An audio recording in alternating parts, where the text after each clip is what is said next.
because you're actually consciously creating the life experience that you desire, instead of it's just a series of accident and coincidence, because what you believe to be true is going to be true.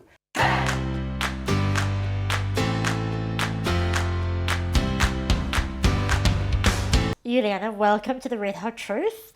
Thank you. It was so interesting because when I rang you to speak to you before the interview, to get to know a little bit about you, you were so sick. You'd almost lost your voice, and it was so great because when you started talking about the law of attraction and being a super attractor and all those things we're going to talk about today, that cold just disappeared. It was so interesting to me because I could really hear it. So I'm excited to hear your story and to share it with the women out there, because really we grow up, and I don't think it really matters what culture we're in. I think it's just universal now, believing that we have to work really hard to get what we want.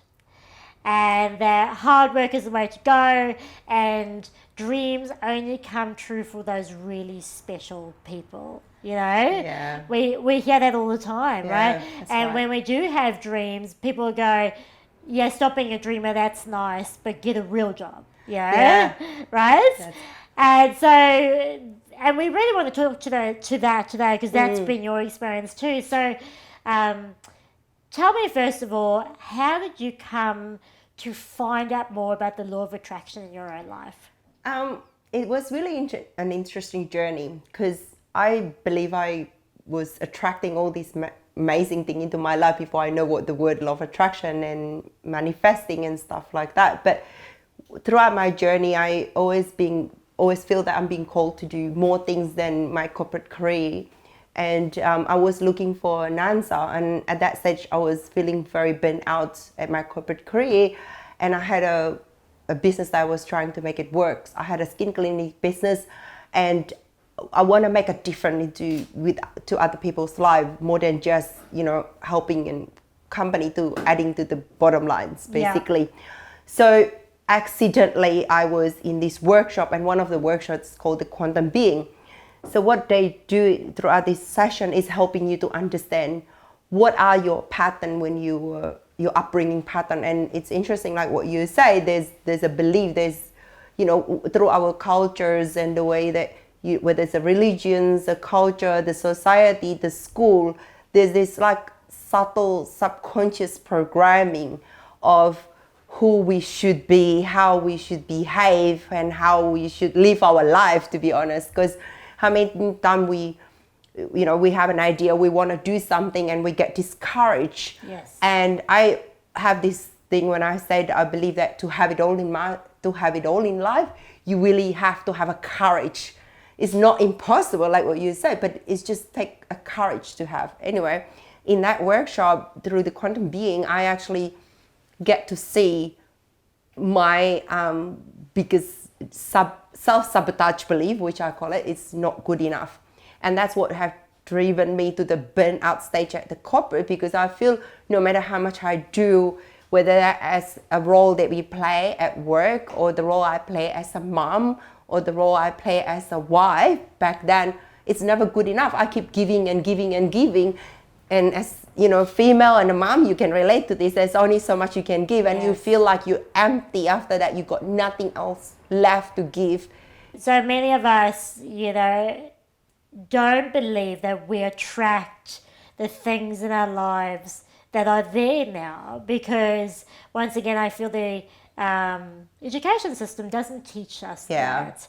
And so we feel like we're victims. And as you say, we do pray to whomever, maybe it's God or whatever we label there, and we don't get an answer because we forget that we have the power of the law of attraction.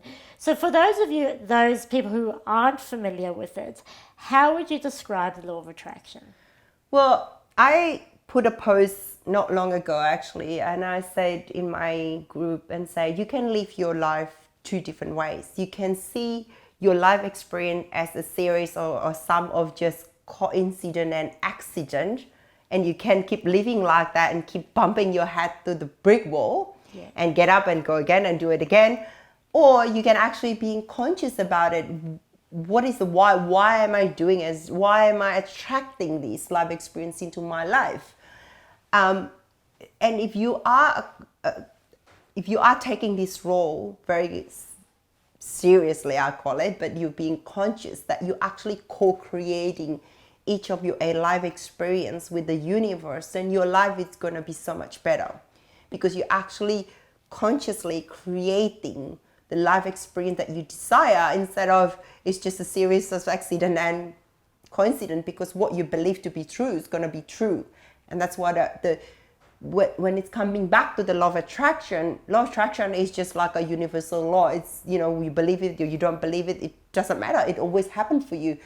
And you co-create with the universe through your actions, your thought, your word, your vibration, your feeling, your emotion. So, there's, I think in the movie The Secret, they put it up really well, where you wake up if you wake up in the morning, you can just wake up and run, and without being conscious about, I actually want to set my intention, today is going to be an amazing day. How hard would it be? But then you end up with an amazing day, rather than I just bang and one thing happened and lead to another, because the minute you give an energy, and everything is the essence of everything in the universe is just a vibration and energy. The minute whatever you put your energy to will grow. So where something I don't like to call it bad, not so favorable to you happen, and you give energy and said, well, I didn't like that. The minute you put that, I didn't like that, it's like you curse that, the more of this will come, and that's the law of attraction in action for you. Bang, right there. So let's have a little look at it. So you say living consciously, right? So what happens a lot, as you said, we get up and we just go. Yeah. But very few of us get up and go actually thinking about how we want the day to turn out. Right. And once again, because we're just on such autopilot, right? Mm-hmm. So what does it look like when we're living consciously? Because we know that when we're not living consciously, we're getting up, we're doing the same thing, we just go, we fall into bed just to redo it the next day. But how would we be living consciously? What does that look like? Well, this is what my day looks like when I wake up. I would wake up and I would take the time to meditate, clear my mind. Then I would sit there and really think, how would I like my day to turn out to be? And I know I have this thing, I got to do this, and I got to do this with kids, and that's fine. But I got all this in my head, and I like my day to be in a flow, that things just go in a nice rhythm. And yes, look, there will be always 10% of that we cannot control. That's what we call co-creating with the universe.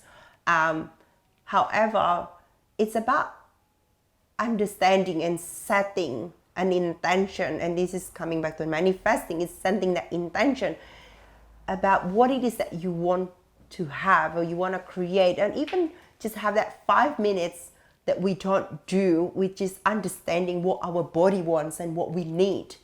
And this is talking a lot about self-love now, but just to touch base a little bit, it's we don't take the time to ask ourselves, how do I feel this morning? What does my body need? Do I need a rest? Do I need to go for a bit of slow down, or do I in that fast pace? Because we just go in the autopilot. We set the alarm, we wake up, we run, we go shower, we do this, and we rush out. Guess what happened to your day? You're always busy and rushed, because that's the energy you're going to put out. Because what you put out, you would get back. Yeah, for sure. And so it's deciding how you want your day to be. And I feel that many people don't do that because they don't think they have an influence over that, and yet they do, right? And so I think that's probably why it's just ignorance around that. I do have control over how things will work for me. So that's really deciding. And as you say, it's not deciding necessarily that, I want that $1 million contract to come through, or, I want that birthday cake to turn out to be perfect. It's like, I just want my day to flow. Something like that. Or I just want to feel good today. you know, and really just setting those intentions for ourselves, right? Yeah, and but also remember that word I like really say, the co-creating. So if you don't ask, you don't get. So but when you ask for guidance, when you ask for help, it will come to you. Whatever your question is, you get an answer to that. one. So here's an interesting one. So I'm glad you said that. So what you said in the beginning, you prayed and you never got an answer, right? So prayer is like asking, isn't it? Yeah. Prayer is like asking. So what happens for that person who's been praying, which is asking, but feels they haven't been getting an answer? What's going on there? Because I think it's lack of, and this is going to touch a bit sensitive way, because I believe growing up as a Catholic, there's a separation between who we are and where God is something big, something mighty that is so out there when we are here. Yes, we praise the Lord, we ask, and there are times when it happens and we call that miracles, but there are 90% I don't receive the answer back, but that's because we don't trying to listen and receive the answer back, because the way that universe will answer us back, it's through different way of us expecting it to be just God just talking to me like hello, I'm just answering your question right there. But also that separation. So this is the essence of spirituality, is actually that oneness, that we are not a separate from our soul, from God. In life, in universe, we are one. So, and that concept of oneness is like, you're here, I'm here, this oxygen we share, that's the oneness. We not, okay, that part, that's yours, this part is mine, right? We don't do this thing where we're so connected.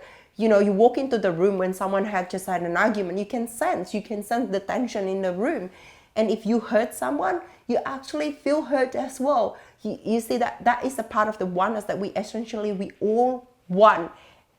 In our human body, yes, we have an ego, we hate each other, we tell nasty thing about each other. Yeah. But you know what, funny thing, at the soul level, we just love each other like no tomorrow. I love you.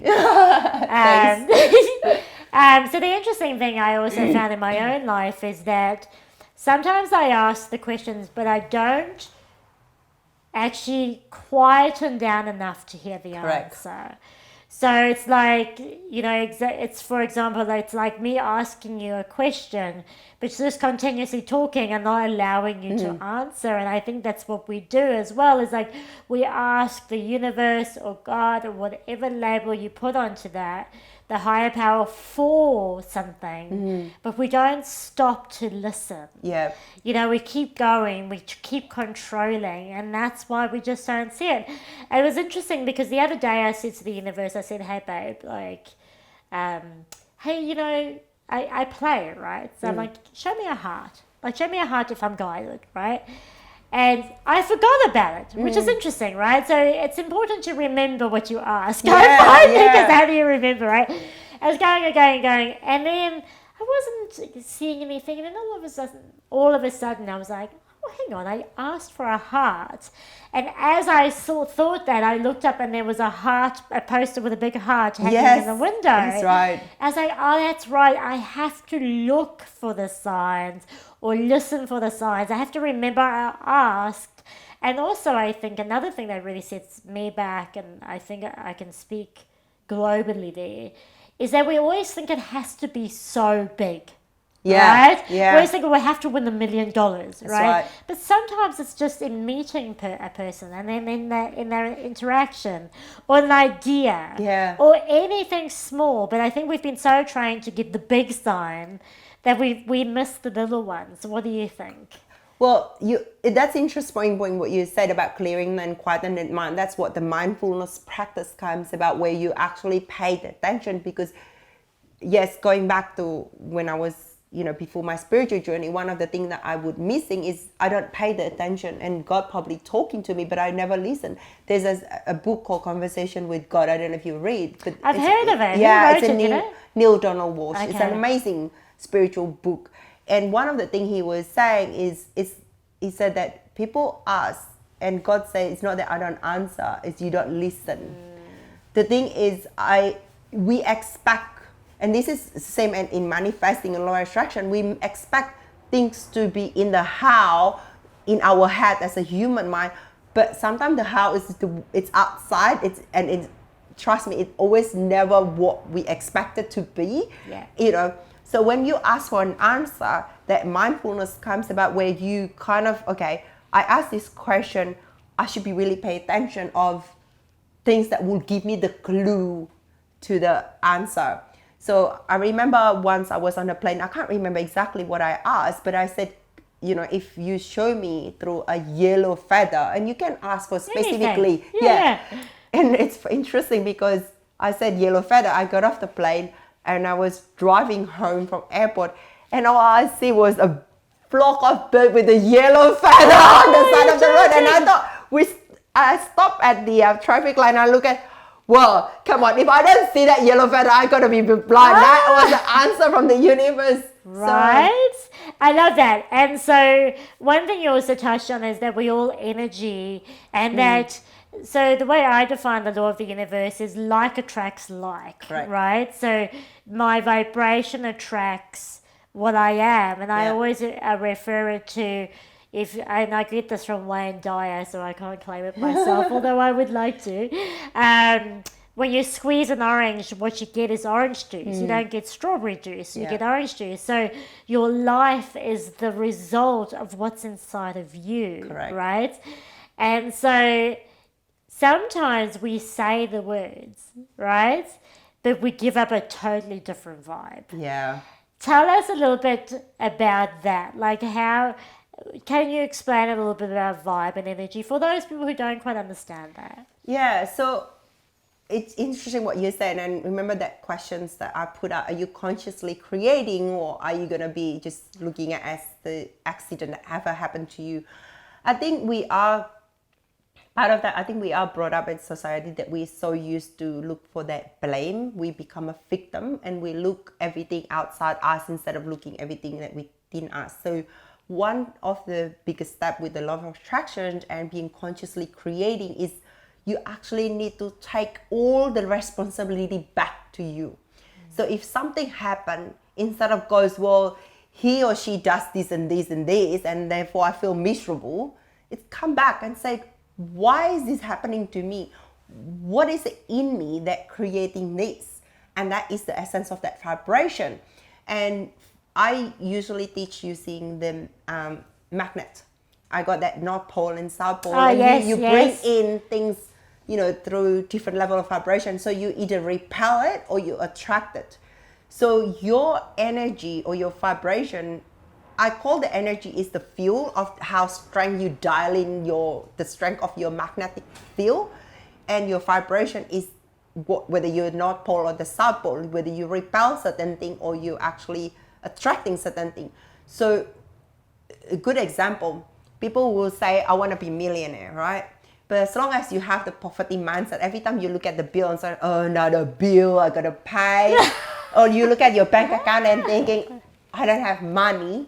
Then you would always get, I don't have money, because that's your vibration that you put out. And you can set intention, you can chant the affirmation every day, I want to be millionaire. It's nothing going to happen, because your magnetic field would always bring that in. And the thing with the magnetic field, then this going deeper, is that subconscious programming can be very, very subtle, especially with poverty mindset. For example, like how many of us that were just brought up with a silver spoon and we just woke up one day and we have all this money around us? Like, our parents, so many generations back, they used to live with the struggle and hard work. And even myself, Chinese has this really strong belief of working very hard. Yes. So if you're going to believe that I have to work hard for my money, I'm going to work very hard for my money every day. Yes. So let's explore that a little bit more. So what you're saying there is, when you set something in lack, you will get lack. And That's so right. exactly like, when kids ask parents for a toy, Yeah. and the parents don't have the money, so they go, we can't afford it, right? And so the kid keeps like growing up thinking I can't have what I want because I can't afford it. So there's always that lack of money. So because they don't, and we grow up with that, experience, often money doesn't grow on trees, all Yep. that stuff, all those things we say. And we refer to money because money is the easiest way to understand, I think, for most people, isn't it? But when you want to become a millionaire because you don't have money, that's coming from lack, Yeah. right? And so this is interesting for people to understand because I think they don't quite get it. But it's really about going, why do I want it? Why do I really want to? And we really have to understand why. Because if it comes from a place of I don't have enough, Yep. then we need to be very careful about that. Yeah. Because even though we say we want to be a millionaire, our vibration saying I want to be a millionaire because I don't have enough. And what the universe says is, of course you don't. And then it just responds to that, doesn't it? Yeah, that's right. And it's really interesting because as I go deeper to this journey about teaching manifesting and discovery, because like I said, I started with my own interest, and I know everyone's selfish. We started with ourselves because I keep questioning if someone can have it all, why can't I have it all in life, right? Yeah, right. So that's where my journey coming from. And it's interesting because when I read about The Secret, and I tried, and instead of I actually get what I want, I actually going into close to the verge of bankruptcy and losing all. And I woke up from my marriage to pursue different life, but I was like, well, there's something wrong in here. Oh, so you're like, I watched The Secret, I'm starting to manifest stuff, Yeah. but now I'm manifesting stuff I don't want. Like, what's Exactly, going on because here? I was manifesting like no tomorrow, and all of a sudden when I read about The Secret, I started to manifesting something that I don't even want in my life. Like bankruptcy. Yeah, like hello, I want to be universe. I Rich. want to be millionaire, not bankruptcy. But what I didn't realize, and what sometimes we forgot to highlight, is that lackness. And I asked Spirit, and I spent a lot of time, and I actually asked, what is it that, what is it the key of this? What is the real key of this? And I was given that one is this deserving issue. A lack of self-worthiness. We often don't feel worthy to have it. And we can say, okay, like a good example is, I want a partner that is so hot and whatever, right? Like so good looking, so hot, and this and this and this with a million lists. And yet we stand up in front of a mirror and say, I'm fat, I'm ugly, I don't know if a hot guy would even look at me. Can you see that deserving issue? It's self-sabotage of your manifesting. So that's one of the really easy example. And Spirit say a lot of people don't feel they deserve to have whatever they ask. We don't judge. You can ask for 1 million, you can ask for 10,000. The process is the same. Yes. But it's your subconscious mind say, well, I don't deserve to be a millionaire because I have to work hard, or I have, all these other reasons. That's one of them. And then second thing is the self-love. Self-love is a big thing, and self-love is come down to a self-acceptance and the feeling of enough. So unless you actually accepting yourself that you are enough, you will never get anything enough.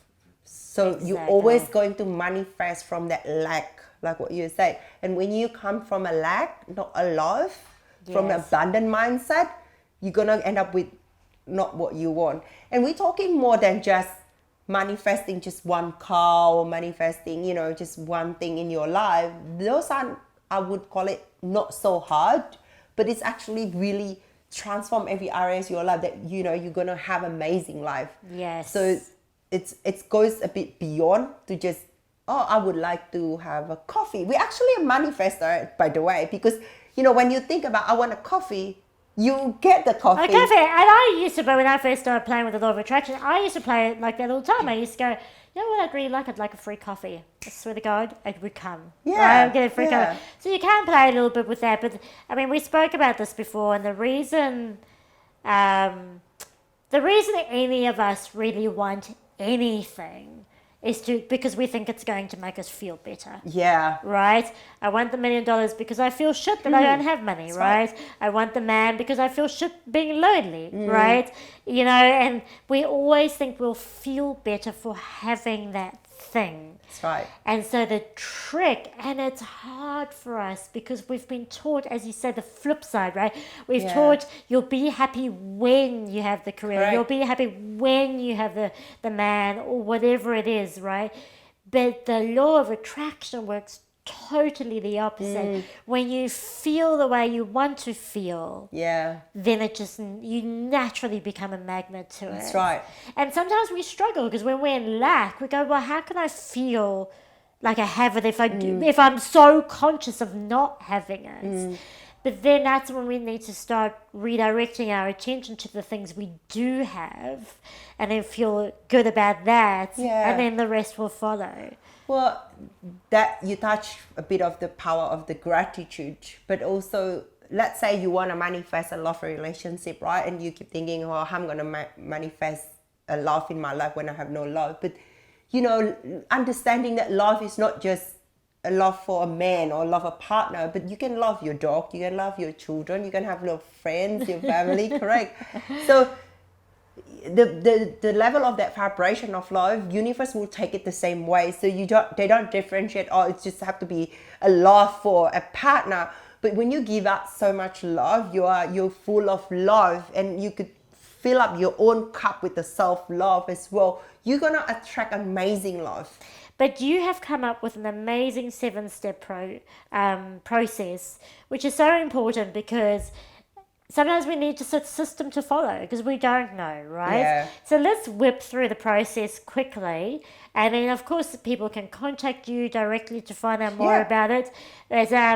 So the first thing is intention. So tell us again, what is that? So intention is being conscious. And I think we touch a little bit about this, like, you know, waking up early and just have an intention. I would have an amazing day. How great would that be compared to rush and panic and, you know, miss the bus and miss the train and running around like crazy. So you don't have to, like we talk about, you don't have to say, oh, today I'm gonna have $1 million and I'm gonna say that every day.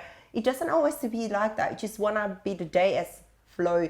Maybe I just wanna feel love, and someone would come to you and give you a hug and love like you asked for. Yes. Isn't that will make your day be more enjoyable and amazing?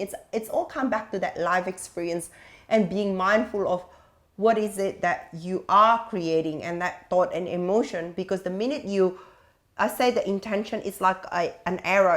It pointing out, it brings your energy to a certain direction, rather than it's scattered to everywhere, because you don't redirect it to the right and the life experience that you want to create. And yes, also by life,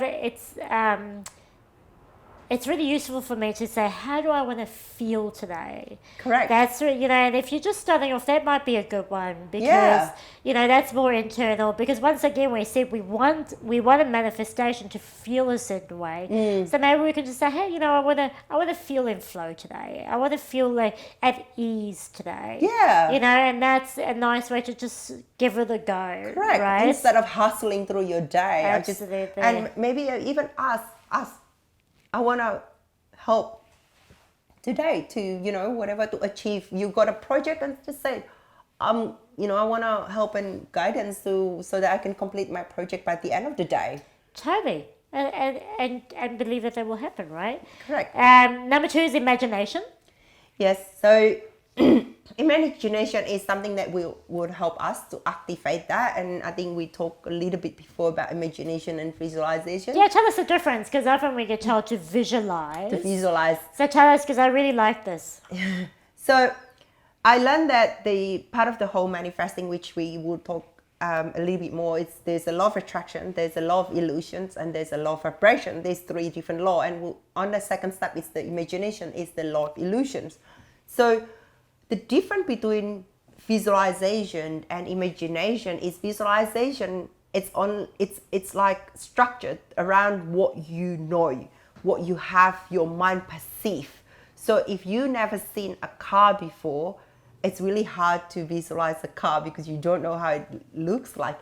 But imagination is like you let yourself to go with the flow and go beyond that limitations of that human, because that visualization, you're still in this 3 dimension, you're still in that human limitation form. Whereas imagination, that daydreaming goes everywhere. Like you think about, you could be here on the sofa, you want a holiday to Greece, and you start going and let yourself, what would it be? You don't have to see how Greece looks like, but you would, I might want to be just next to the water and feel the calmness and everything. You see how it differs, the visualization. And there's the subtle energy of it. The visualization, it's like you try to construct something, so you rely on your own power again. Whereas imagination, you tap into the infinite realm of possibility, where you allow yourself to be taken, goes and beyond what you can create or you believe you can create. And that's that belief with an underline there. That's really interesting, because visualization, as you say, is limited to what we know. So, we have, and also I find visualization is often socialized. So what I mean by that is, I have a car and I see my neighbor has a better car, so I want the car that my neighbor has because I feel like he's got a better car, right? That's so correct. it's the comparison, and it's the desire is formed through social interactions, right? Where imagination is just allowing yourself to just dream. And I think that's really a beautiful space to be in. And we lose it so much, and we were just talking before, in order to imagine, you need to play. That's right. But we don't play as adults anymore. So isn't it interesting you said that? Because the Aboriginal culture, actually the kids are trained during the day. They would have an hour or 2 days where they just daydream of what they actually want to create in their life. We actually lose that kind of...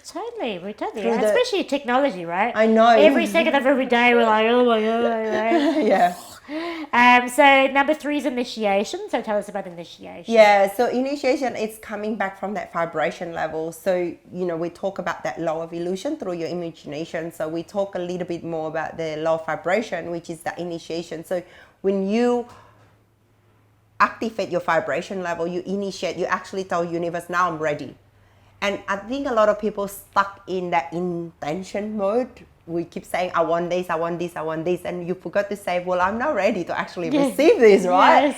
So when you're actually feeling, you embody that feeling, you actually tell universe, I'm ready. I'm actually have this. And the minute you say, I already have this, you will have it. But if you keep in that wanting state, you're gonna stuck in that, because universe read it, well, you want it. That's the experience you have, and you keep wanting it. You can keep wanting it, but you never have it. Exactly. And so it's like acting as if, right? Correct. I've got it, right? That's amazing. And as you say, when you say I want, means I don't have. Yes. It's such an interesting play on words. It's a very subtle differentiation.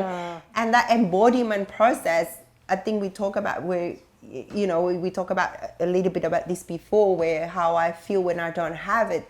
But it's understanding, let's say you don't have money and you want to have money. That initiation, so people struggle on this, and I said, well, how that vibration level, how I'm going to vibrate at being a millionaire when I always look at the bills and I don't have enough money to pay the bills.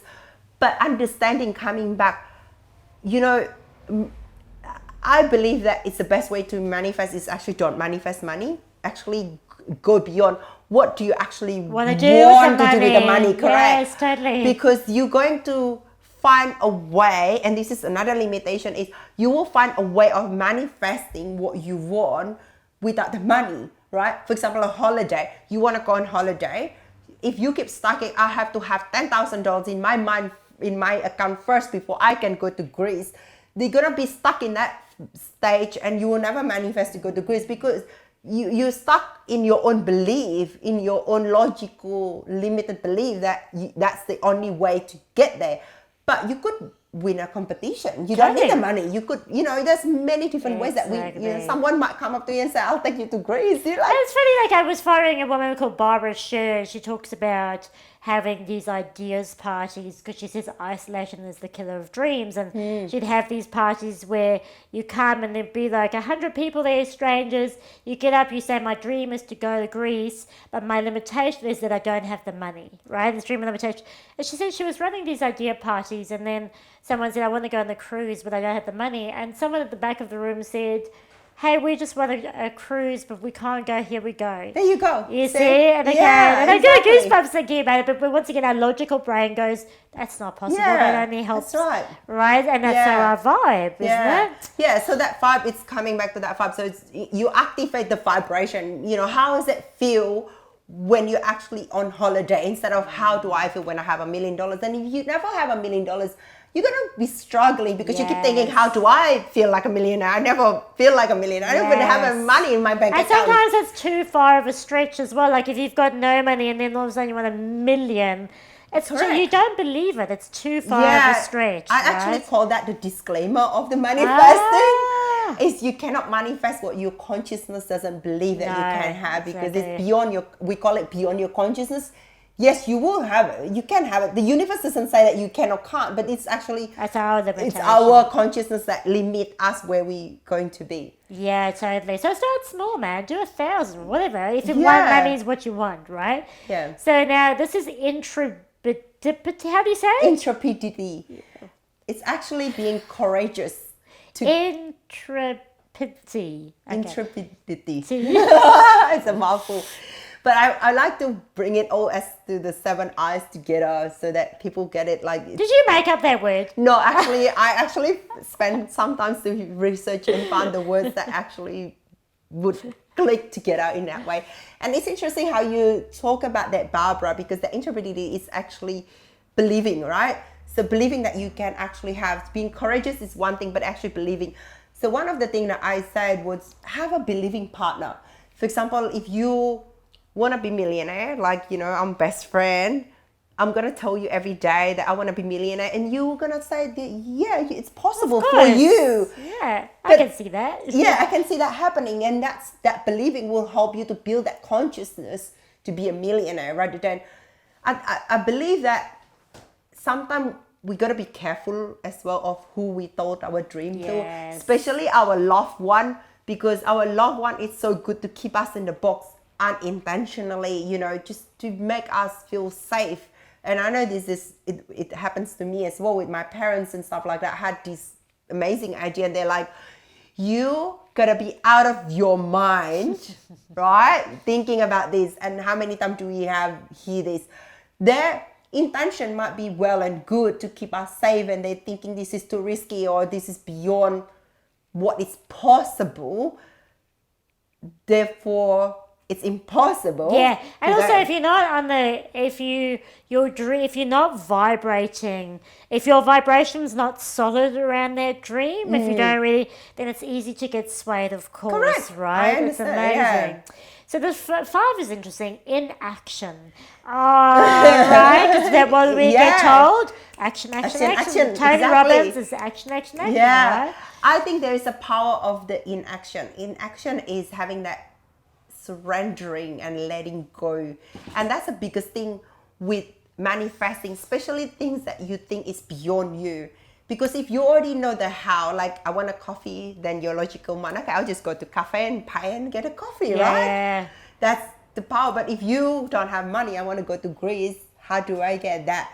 That's that inaction, that having that, let yourself, which we will touch the next 2 steps, is let yourself to be guided on how, because the how, it's beyond our logical mind, and that's why you call manifesting. That's why you are co-creating with the universe. You let the universe to do their part, you do your part, and then it will come together. I believe that the minute you start taking that step, which we did the first 4 steps, then you gotta let that go, because you let the universe to come to you as well. Yeah, it's so interesting. And I just, Sadhguru, he was once again talking about surrender, such a big word at the moment, right? But it's really about asking yourself, what am I surrendering? And generally what we surrender is fear, doubt, lack. So we that's what we're surrendering. Correct. Right? So often people are like, surrender, but it's really the question is, what am I surrendering? And often when we give up and we go, whatever, that's when we let go of the resistance, Yeah. right? So once again, what I'm pointing out to here is these words that we use so much, like surrender, it's so big in the spirituality space, but really start, once again, questioning, what am I giving up here? What am I surrendering, right? And then once again, it comes back to asking yourself, why am I taking the action? So it's about taking inspired action, right? And so if the action doesn't feel good, do not take the action because it's got the totally different vibe, right? And that's a big one because we do live in a society that says, go and grind, rah, right? Well, but that's coming back to that hustling. If you're gonna live your life through hustling, That's because you wanna be taking the control, you wanna be in control of your life, and we're so good to be in control because you know what? You being in control is because you feel so insecure. Totally. And the only way you feel safe is when you feel like you are in control. Yes. You see it with a lot of people. The more they controlling they are, they're actually the very, very insecure person. Because the confident person doesn't feel that they need to control other people. I know, actually, totally, man. I was a total control freak, where I felt unsafe and I needed to control my environment, and it was exhausting because I can't, right? And so the minute something doesn't happen the way I thought it should happen, the minute someone didn't behave the way I thought they should behave, I would lose my shit. I wasn't always this calm, lovely person, right? I completely agree with you. I am one of those too. I was one of those. 6 is intuition. Yep. Tell me about that. So intuition, so coming back from the inaction. So once you get in action, and this is about the state of mind. Remember, we start with the intention and then we align our vibration and we say that we're ready now. So in action, and the following 2 steps is I'm ready. I'm ready to receive. So, you know, when you ask someone, then you're ready to receive, what do? You just sit back and wait, correct? Because if you keep trying to pursue and you keep trying to force your way, means you're not in the receiving mode. You know, receiving, it doesn't go and push your way. That's pursuing, it's not receiving. So I think we are so good at giving, but we're not actually receiving. And coming back from that whole my journey in corporate, a lot of people in the society now are so burnt out and so, you know, they're just so busy with a lot of things because we are giving and giving and giving. We don't receive. We don't allow to receive. And to have so much in our life and to allow to have what we call, whether we like to call it miracle or manifesting, we need to be a really good receiver. Yes. And that intuition is guidance. Remember, we are co-creating, which means our partner, the universe, the God, the spirit, whatever you want to call it, will give us some clue through your intuition. And we talk about, you know, clearing up our mind and stuff like that so that we see that clue. And sometimes we are given a clue that's so illogical, right? Yes, don't let the left brain kill it, right? Because intuition's right brain, right? And sometimes of the preconceived belief. I'll give you a little example of this. I was 2 years ago, I set an intention. I want to go to Thailand. And I really want to go and you know, and I said, okay, I'll set my intention. I wrote it and everything and I put it out. And a few weeks later, I was like, I should buy Lotto.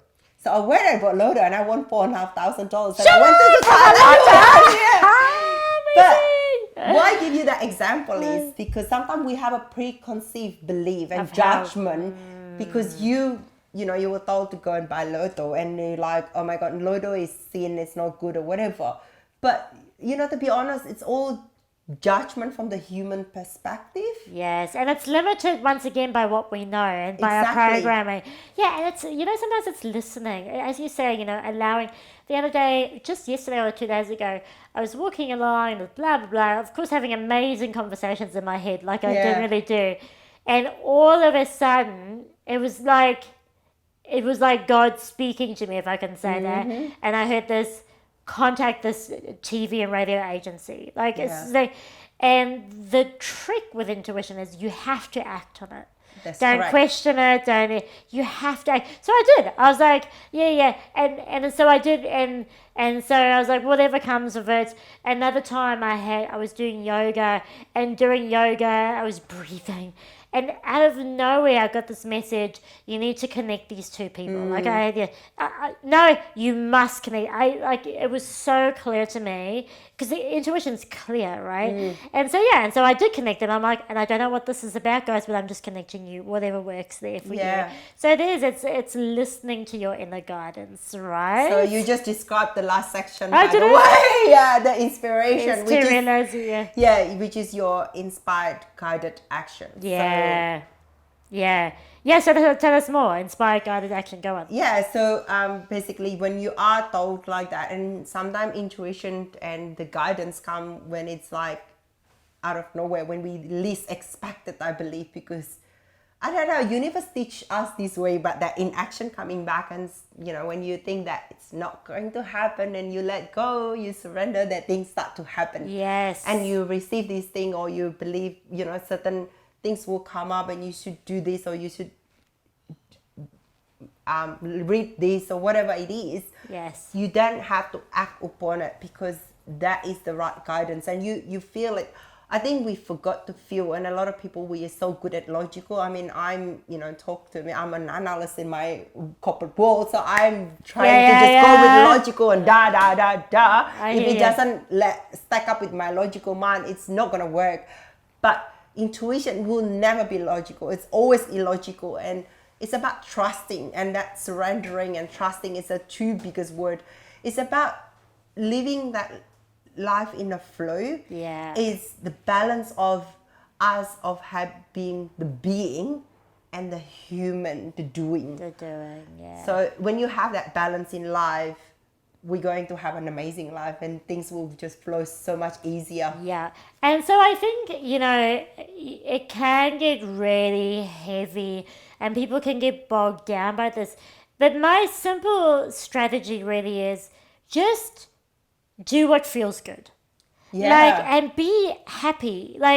And so, the best times, the things that come to me is, like, for example, I love dancing. I go to dancing, all types of dancing. And when I dance, after I've danced, because I'm just having such a great time, that's when the download comes, That's so right. just do stuff you love, right? That's the main thing. Or you like, or that makes you feel good, and never act from a place of feeling bad, because if it feels bad, it's not the right thing for you at the time, right? I think it's come back to meeting someone else's expectation, and we fearful to follow our heart because of the judgment and the failure of meeting someone else's expectation. It's never our own expectation, because our expectation is what's good and feel good for us, right? That reaches our heart, and we let our heart to speak and follow that trail of love, whereas we're so good of pleasing others. And this is coming back to that conditioning. What happened at school when you're not following what your teacher Yes, you were punished, right? Exactly.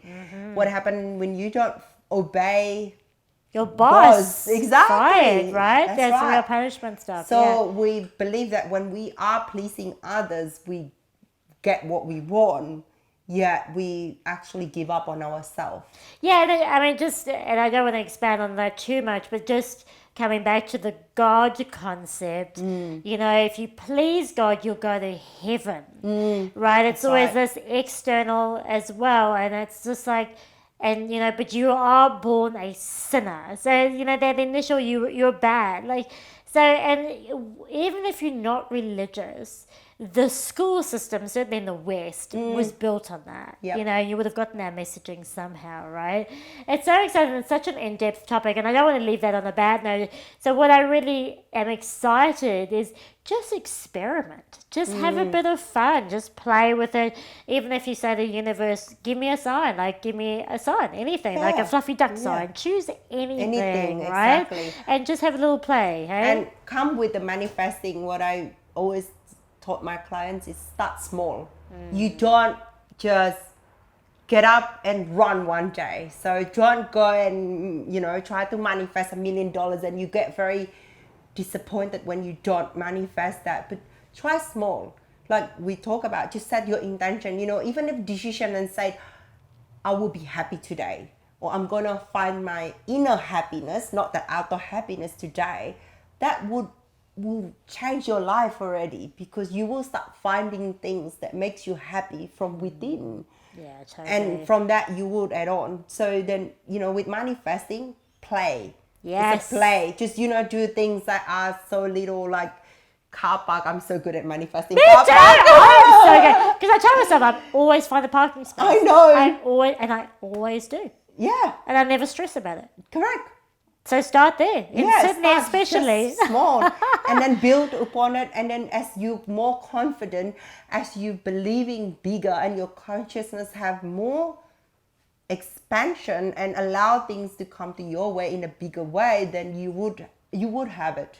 Yes. It's just learning that, take one step at a time, walk, then run. Yeah, and then saying that too as well, I think go and surround yourself with people who do believe this, right? Yeah. Like either contact you or go to a workshop, like so you can just be around people to keep that vibe going, because it's hard on your own. That's right. And it's hard when there's people who don't believe it. So it's really important to have those people around you to help you along with that, because it's easy. Because we've thought of a certain way for our whole lives, and now we want to change thinking, that's right? So on that note, how can people get hold of you? The best way is through Facebook. I have my Facebook page, which I can share with you the link later. Well, tell us what it is. I'll put the link in. So my Facebook page called Life Path Alchemist. I choose that very specifically because I believe we are all an alchemist, and that coming back from that co-creating, we just forget that we are having this magical power of doing things, and we can do things in a more magical way rather than in such a hard work way. So if you follow me on Facebook on Life Path Alchemist, there will be a link also to my group. I do run a lot of manifesting challenge. So if everyone want to have a taste of what manifesting in a simpler way, I do run a challenge from every now and then. I'm going to run one in the new year. Great. So that 5-day challenge will, get anyone, especially that never tried manifesting before, will get something small, something guided, a bite size, and just understanding how it all works together. Sounds fun. Thank you. And my favorite question is, what is your red hot truth and how are you living it? My red hot truth is, I guess, waking up from that moment. I haven't shared, but when I went to that meditation, and one day I had been in this beautiful meadow and I saw Jesus and Mary there, and I was called, here's a baby lamb, take the lamb, live a new life. And I was like, holy shit. And if you think that this new life is so gold rosy and everything, it is not. It's come with a lot of growth. But today, probably about 5 years now on since everything happened, and like I said, I went through the bankruptcy, I went through the divorce, I went through so many things in my life. I would say I'm so in love with my life. I live very different life, and I think we are so conditioned, right, to follow what other people's dream. So what's your red hot truth? Me? Living my life the way I want to create. And forget about what everyone said about that living, because we are, like I said, we are so good in following what everyone's dream. Yeah, so live your life. Yeah, live your life. That's awesome. And if you don't like the life that you live in now, you can always create a new one. Yes, you can. That's my motto. I love it. Hey, thanks guys. Give her a hand. This is fantastic. Thank you, Julia. Hello, fabulous woman on fire. I trust that this interview helped you get closer to your red hot truth. So give it a thumbs up. Remember to subscribe. Thank you for supporting the Red Hot Truth, and we'll see you next time.